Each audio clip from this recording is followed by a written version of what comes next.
Welcome to Spirit and Soul Podcast, a space where we share antidotes, lessons, recipes, and the personalities of those in the service industry. We all love a great cocktail, but we are so much more than that. We've got soul too, and that's why you love us so much. I'm your host, Courtney, and today I'm joined with Keyatta Mincey Parker. Welcome to the show. Thank you. Thank you for having me. It's so lovely to have you here. Keyatta is many things for many people within the industry and beyond, actually. She's an influencer, a philanthropist, a gardener, award-winning mixologist, an experience curator, a mentor, a community organizer. Oh my God, that sounds so official. You are her. Okay. And recently, the 2024 Tales Catalyst honoree. She's also the founder and executive director of A Sip of Paradise Garden, which is a nonprofit community garden for bartenders based in Atlanta, Georgia. She is an inspirational figure to the bar community and personally a huge inspiration to me, which you know that already. You know that. If you could use one word to explain how you're feeling today, what's that? I think I'm full. Okay. I think I'm full. When I got here, everything was so weird because you've been doing the work and then your followings grow and then you get places and people you don't know you and run up on you and recite your entire history and everything reads on my face. So I'm like, hi. Like, oh yeah, hey Key, how's the kids? And they're fine. Like it's weird, but you have to show up for the people that are watching you. And like, even if you don't think people are watching you, people are watching you. Whether they're watching you because they admire you or they're watching you because they're trying to bite your style or they're watching you because they want to work with you. You always have to have space for certain things. And sometimes it's uncomfortable and you just have to kind of step into it. But then you run into circles of people that see you and hug you and like, hey, I'm so happy to see you. I got to go over here. So I think throughout the week, the anxiety of being here and getting here, because Atlanta was a hot mess, child, but getting here, but I think today everything has come together and I feel really full, because when I left Atlanta I was empty, but I got here and I got really full. That's a really good feeling. Yes. That's good. Awesome. A recap on your speech. So the Tales Catalyst, I guess, brunch or day where you were officially awarded and recognized. How was that, preparing for that? You gave a really great speech, by the way. We were all very emotional. I was on the verge of tears every 5 seconds and I was holding it. I don't know why I wouldn't just let it go. I try to be so, I don't know, hardcore sometimes. So I would just be like,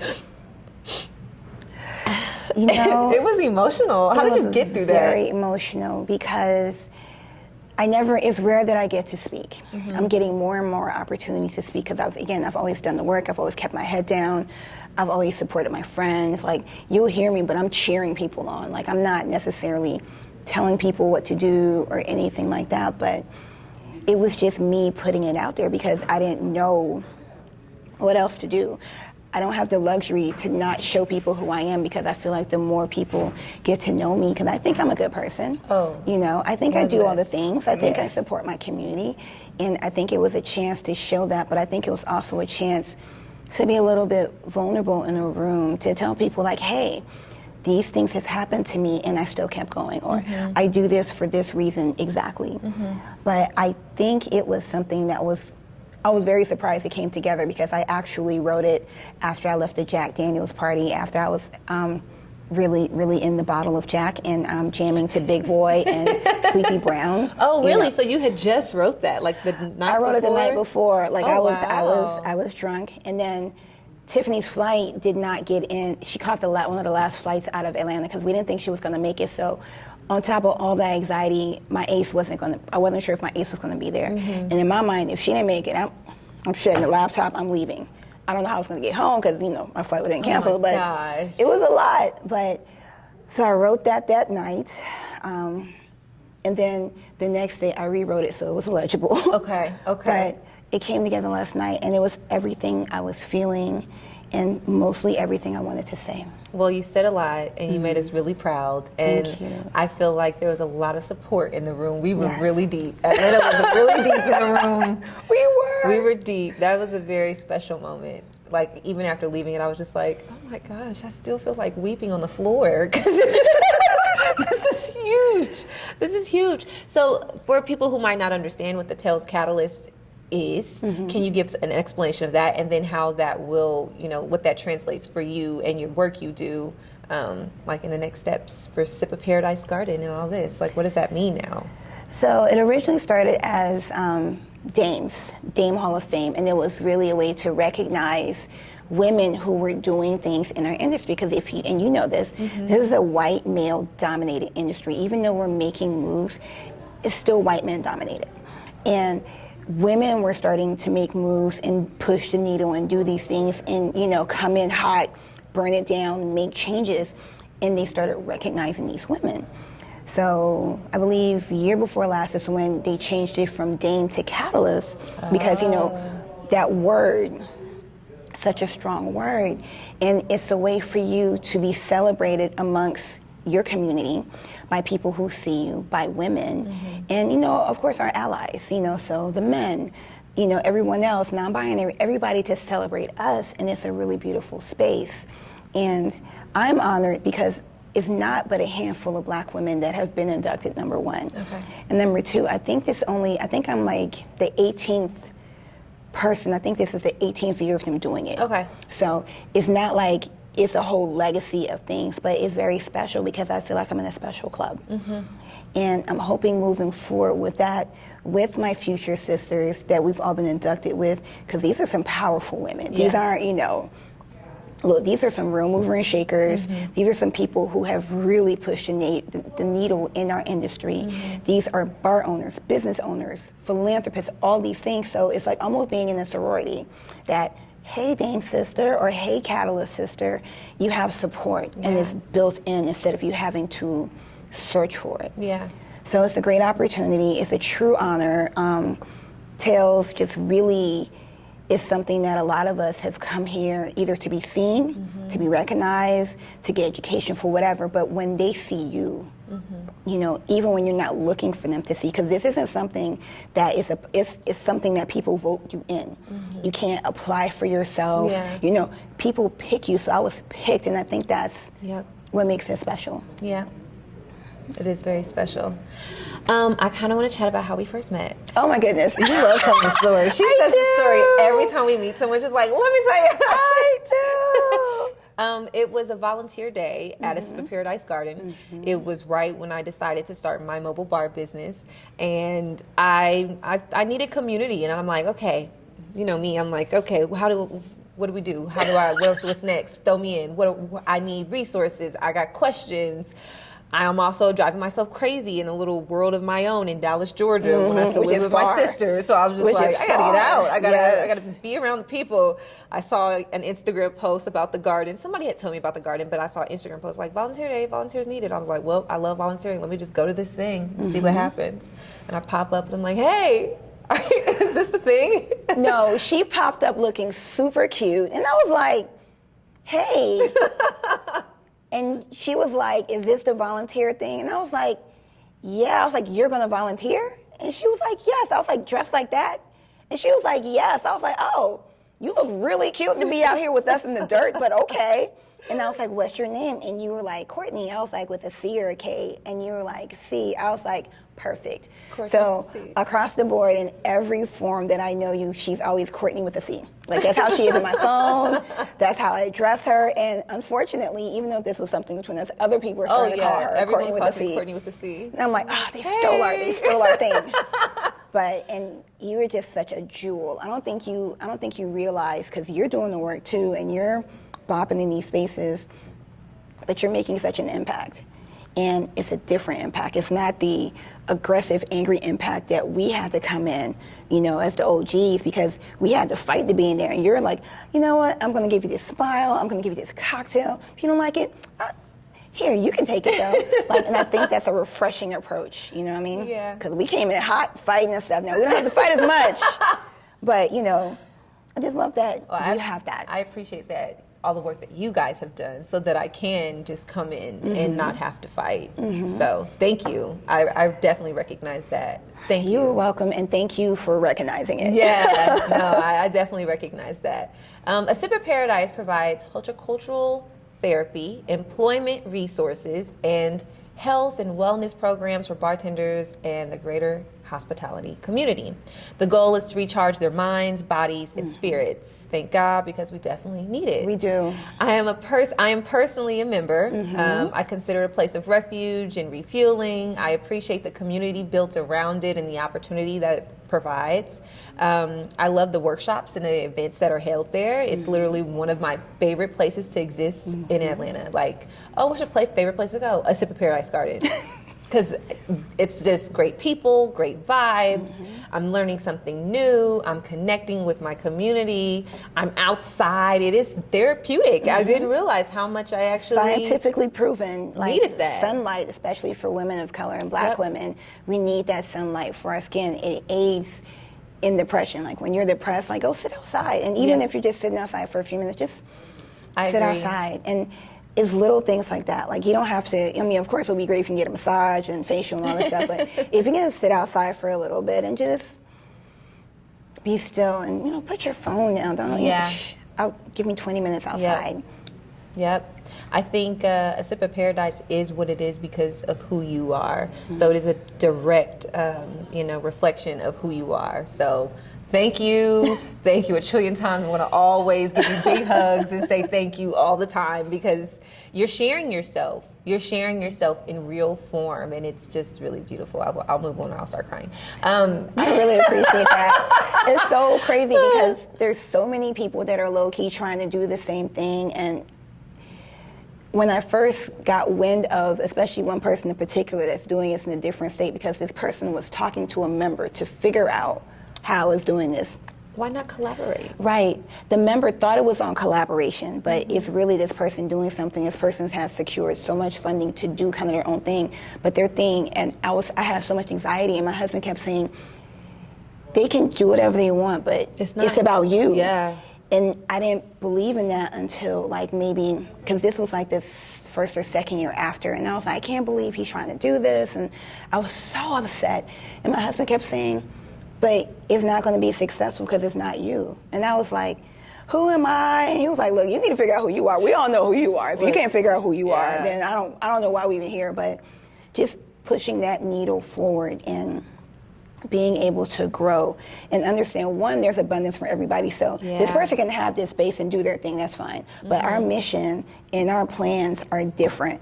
And as long as we're all here to support this community that needs this support, I think that's the biggest picture. But because sometimes you come up with an idea and you think this is the one idea you'll have in your lifetime, especially once it starts to pick up. But you also have to realize that, you know what, God's not going to give you just one. Oh, yeah. God's going to keep planting seeds, and when this seed blossoms fully, He's going to plant another seed. Now it's going to blossom, and before you know, you have a whole garden. You see how I brought that back? Yeah. A whole garden. You better preach. Listen, I've been doing Toastmasters, so, just a way to kind of get your thoughts together and articulate the points that you want to say better. That's really good. That's very great talking points. We're going to clip that as the real. So I know the garden was developed around the COVID pandemic era. It was a real purpose and a need for bartenders who long for community and support beyond the bar. Why do you feel like so many of us flock to the garden like we do? The level of participation and commitment from everyone involved is just amazing. So where do you think that stems from, and why are spaces like this so important for us in the industry? I think spaces like these are important because you want to see your friend, you want to see your homie. Like, we started as a bartenders community garden, just a space for us. Originally, the original plan was no chefs, no servers, no none of that, just bartenders.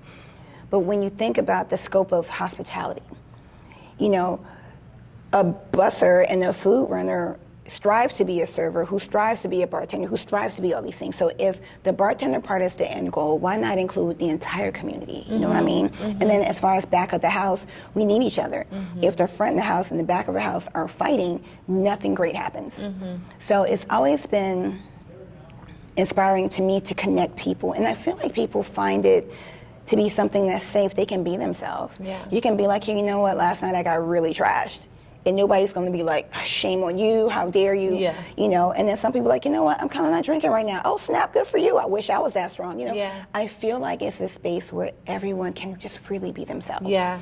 And I feel like certain people want to get closer to us, so people are like, let me try to get close to these people. Because, you know, who doesn't love the bartender? Mm-hmm. Who doesn't love the person that brings the fun? And I think as people of service and people who are constantly bringing the fun and the entertainment, I feel like people are drawn to us anyway. Oh, yeah. And then we're drawn tighter to us because sometimes it gets weird. Yeah. So we're tight. Yeah. Like, we all stay tight. We high five each other. We pull up each other's bars. We hang out. I mean, not me so much because my schedule's tight. I'm like here. I'm the same, but what I do appreciate on the fact that you said, you know, we like to see our friends, because I'm not always pulling up at somebody's bar and coming to all the pop-ups when I'm like, okay, where can I find everybody at? And we see like 6, 7 faces all at one time. Right. Let me just go say hi and stop by. Let me go Right. to a workshop. That's And kind of, even if it's for like 30 minutes and you're in there, you see some people, you hug them like, all right, I'll see you next time, or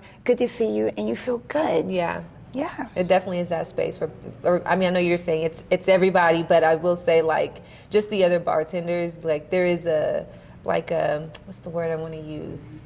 Just like this not unspoken, like, just community kind of understanding that's like, oh, okay, one of us, you know, like this, we're all the same here. Like, I love that. And we're not always just talking about, oh, I just came up with this cocktail. No, we're out here talking about real stuff. Yes. How's your niece? How's your mom? What's going on? Like, I feel like we all check in with each other on some level. Yes. And that's important. Yeah. Because, you know, you can have surface relationships with people all the time. But when we get around each other, we're checking in like, hey, I saw your post like, were you good? All right, what's going on with you? Or, you know, just these things. And even when we pull each other off to the side, we're like, hey, so how are you doing? Like, forget this bar, forget that. What's going on with you? How do you feel? What's going on with you? And I think those things are important. Yeah. And I think when we do it to each other, it's more honest and it's more believable. Yeah. As It's opposed to some genuine. random person who follows you on IG. Oh, girl, I saw your post. And, Are you good? I'm not about to tell you if you're I'm not good telling or you not. anything. I'm not telling you anything. Yep. So A Sip of Paradise is expanding. The original garden is located in East Atlanta, but a new garden just opened in East Point, Georgia. There is also a garden developing right here in New Orleans. It is. This is amazing, Keyatta. It is. Woo! It is. Let's go back to East Point location. How did this develop? Because I this wasn't even on my radar. I was just like, oh, it's East Point. Wait, what? Yes.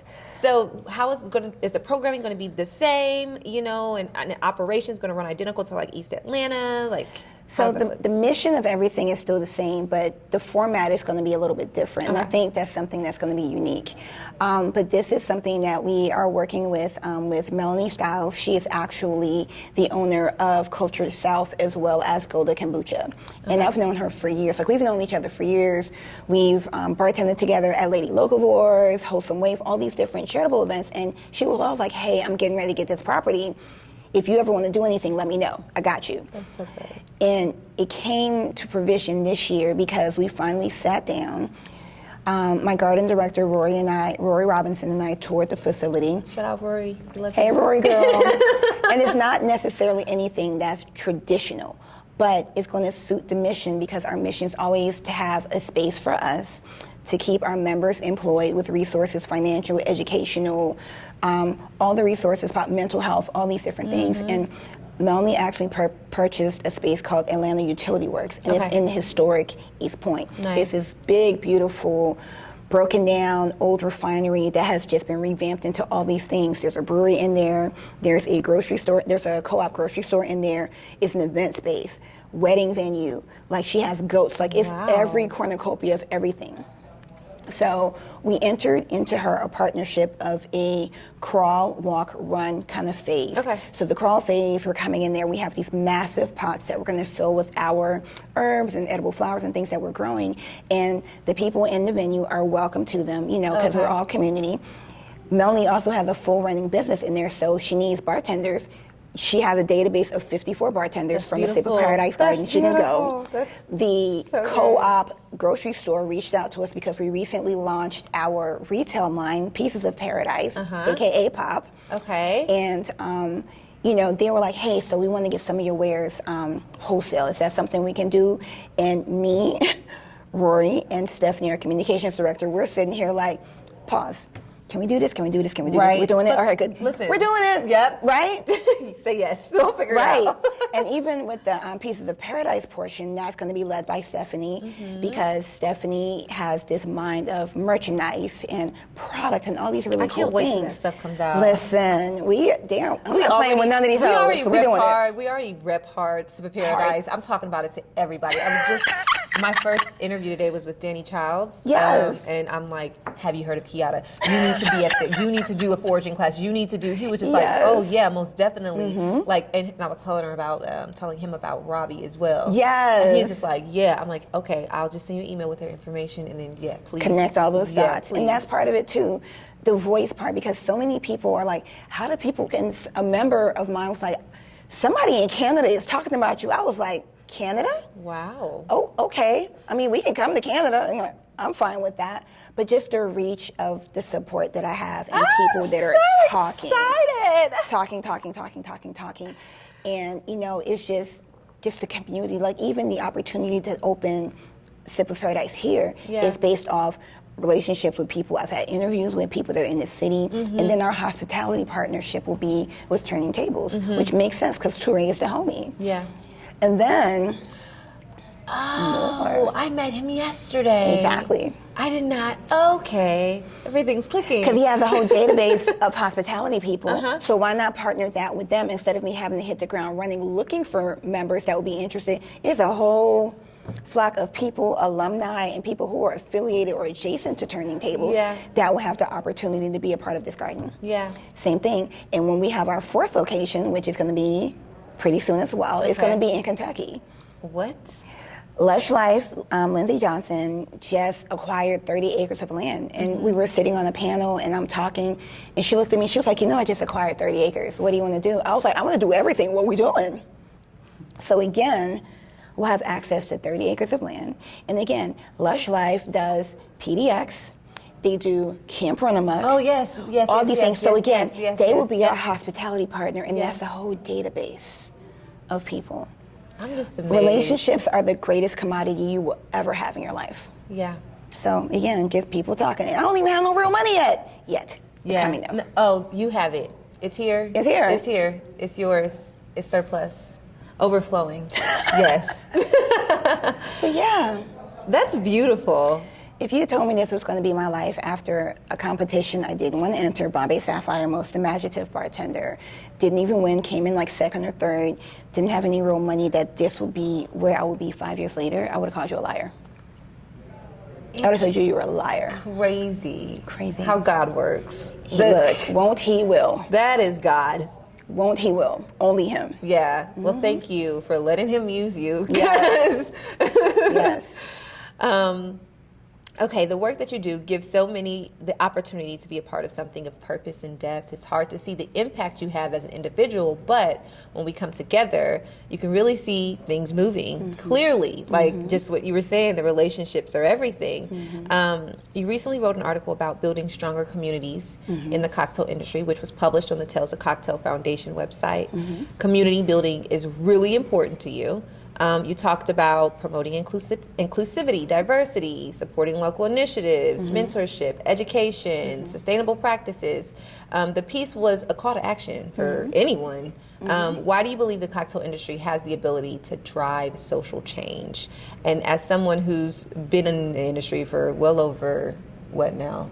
A long time. My first job, I was a hostess, and it was the day after my 16th birthday. So well over 20 years. Well over 20 years. Well. Where do you feel like that social change is needed? Like, where do you see us in the work we're doing as far as like, what do you think can come out of all of us coming together for these different things, and what do you want to see happen specifically? I specifically want to see people see us as human, because they trust us with their palates. They trust us with their emotions and their good times. why not trust our words when we're saying if we're all together and we work together and we can do these things together, you know, we can see how much greater this world can be. I think it's important to continually have these spaces, and it's even more so important now because there's so much attacking it.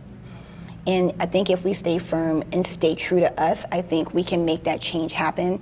It's going to take time, but it's going to be a slow, steady change, like how the Grand Canyon was formed, how all these different natural monuments of things were naturally formed. I think it's naturally going to happen, but I think we have to have patience. We're going to have grace.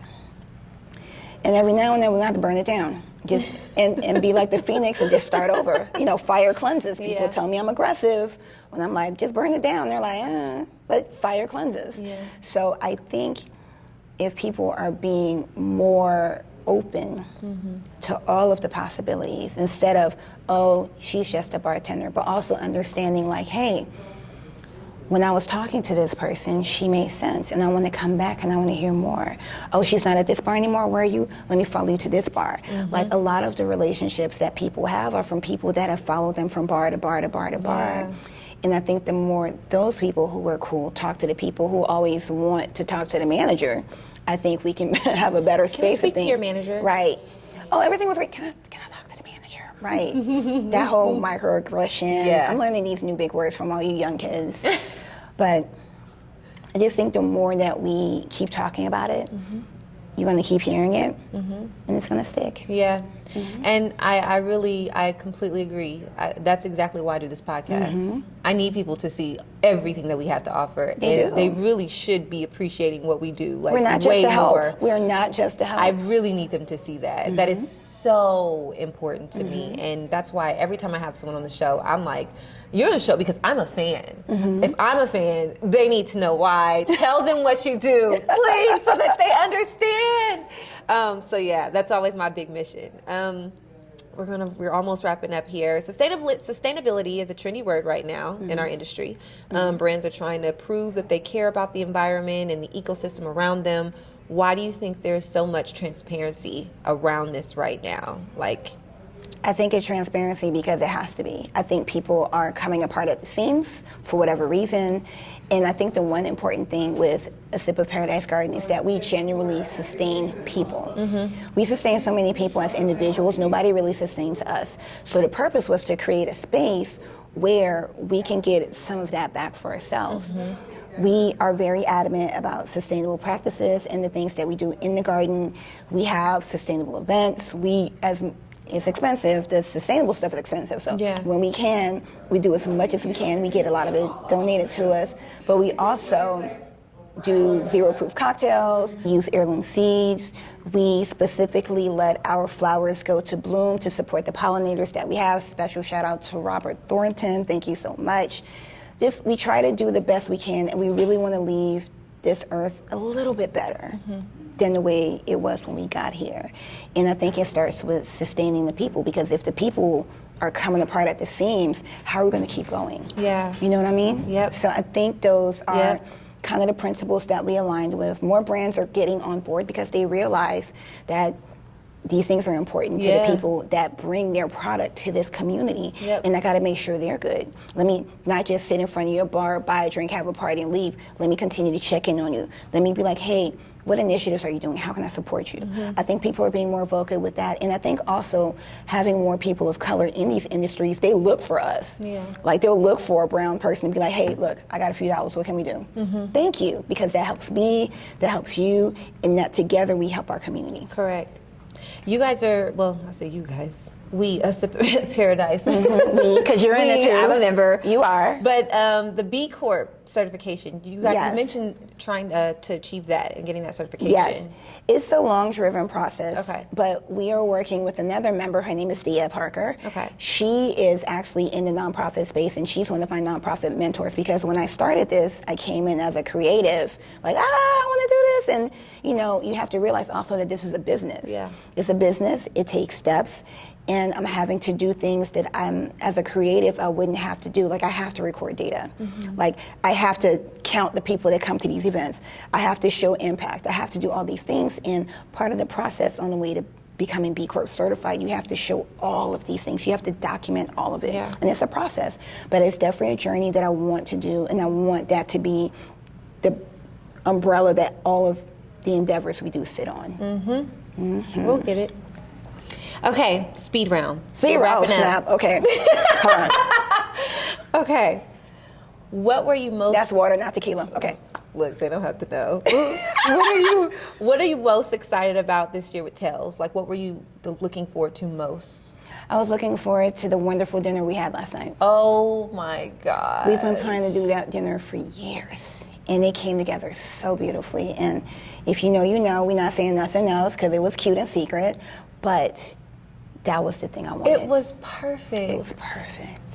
Oh, You were handpicked to be there.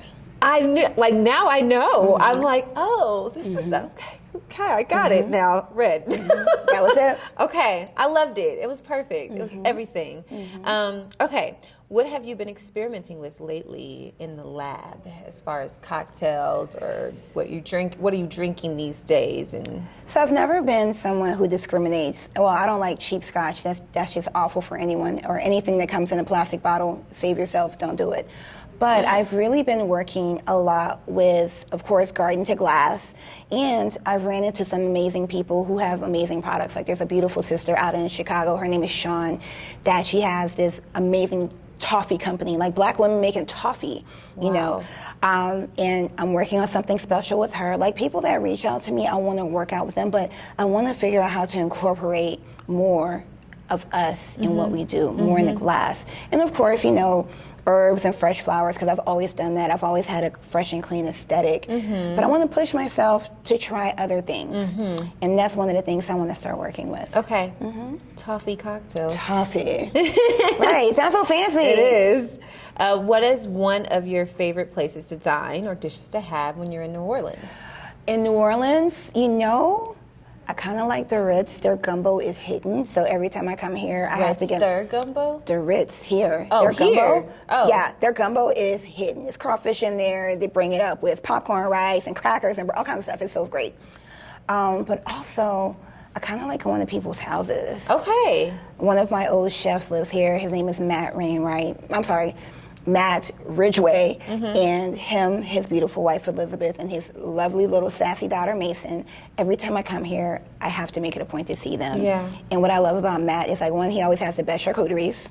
He always has some kind of new thing, like, hey, Key, I just found this. You want to try it? Of course. Yes, I love friends like that. Right. So Put me on. I always like the personal touches. Like, it's always great to have fun, and of course go to dinners. And of course, last night at Chapter 4 was so amazing. Yeah. That Shout gumbo. Shout out to Dookie Chasem. Yes. That gumbo. Rest in peace. Wow. Right. At first I didn't get it, but I saw everybody order, and then everyone said, like, oh no, you want to get the gumbo. So I said, oh well, I'll just eat around the pork. Right. That's how good it was. Yeah, it was very good. It was very good. But, you know, just places that have some sort of legacy and have some kind of soul. Because, you know, you go to some of these places and it's fine, but you want to go somewhere where you sit in there, you see people, you like, oh, I know the Chef Black, or, you know, I know she did this, you know, and you want that. And you want things with legacy that have that branch to you, because it connects you. Yep. Last question. This is Ear to the Streets. So it's an opportunity to, like, shout out someone that you've been, you know, Let's see. Who? shout out someone, show some love to someone. Maybe put us on. Who do we need to be paying attention to right now? Or restaurant, bar, bartender. In here or Atlanta? Like, where? Wherever. You're global now, so your network is wide. So if you're going to be on the West Coast, if you're going to be in Portland, Oregon, you need to check out Kaya, which is an amazing bar ran by one of my beautiful girlfriends. Shout out Katia Sue, I love you. Super great there. Anything going on in the Bay Area, shout out to Saeed Seahawk, he's super bad. Okay. Anything in the Midwest, Chicago, shout out to Brown and Balance. Oh, Go ahead. yeah. Anything with them them. yesterday. Keep it brown, keep it balanced, keep it black. Yeah. All day. If you're going to be on our side, of course, South Side, South Atlanta, that kind of area, Whoopsies is cool. Definitely check out Holiday Bar. Check out Cam and them. Check out Southern National. The Bar Cars run that program. And of course, you have to go to the Thompson and see my girl Tanya. Oh yeah. Like, if you don't see Tanya, you might as well just sit home, because it's lit and live. But just random music, people, the way she music, just ties in shoes, music, everything. Top notch. And Tandy is Tandy. Yeah. And she's going to serve you. She's going to take care of you. She's going to do all of those things. But I mean, here's the thing. Anybody you see me in a picture with, tagged with, I mess with them. So that's somebody you should check into. Yeah. If I've removed myself from the picture, then, just duly noted. Hey man, we out here. But all things black, everything black. Don't forget the black. Black. And conclusion, just black. Black. Everything black. All the Everything time. black. Every time.